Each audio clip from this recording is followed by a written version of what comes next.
ጌሞች የመርሳት የአእምሮ ህመም ያለባቸውን ሰዎች የአእምሮ ጤና እንደሚያክሙ ያውቃሉ? እንደ ዲሜንሻ ያሉ የመርሳት በሽታዎች የማስታወስ፣ የማገናዘብና የዕለት ተዕለት እንቅስቃሴን የማከናወን የአእምሮ ብቃት ላይ ተጽዕኖ ያደርጋሉ። የተለመዱ የዲሜንሻ ምልክቶች የሚከተሉትን ያካትታሉ። የማስታወስ ችሎታን ማጣት፣ የቋንቋ ወይንም የመግባባት ችግር፣ የትኩረትና የምክንያታዊነት ችግር፣ የስሜት ወይንም የባህሪ ለውጦችና የተለመዱ ተግባራትን ለማከናወን መቸገር ናቸው።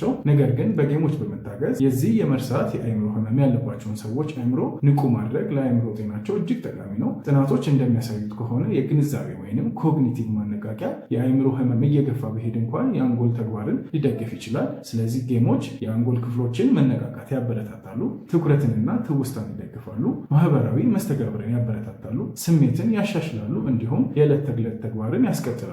ሁሉም ጨዋታዎች ለእያንዳንዱ የመርሳት የአእምሮ በሽታ ተስማሚ ባይሆኑ ምርጦቹ ጨዋታዎች ቀላል፣ አሳታፊና የሚለመዱ ናቸው።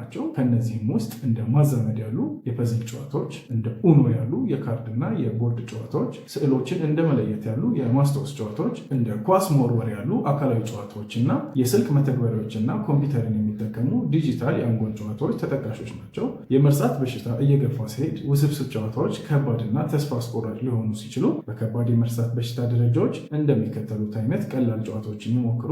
እቃዎችን መደርደር፣ የፎቶ አልበሞችን መመልከትና ሙዚቃ ማዳመጥን እንደ አማራጭ መጠቀም ይችላሉ። ያስታውሱ፣ ጨዋታው ስለማሸነፍ አይደለም። ዓላማው አይምሮን ማሳተፍና ማዝናናት ነው። ተመሳሳይ ጤና ነክ መረጃዎችን ለማግኘት ቻናላችንን ፎሎ ያድርጉ። እናመሰግናለን።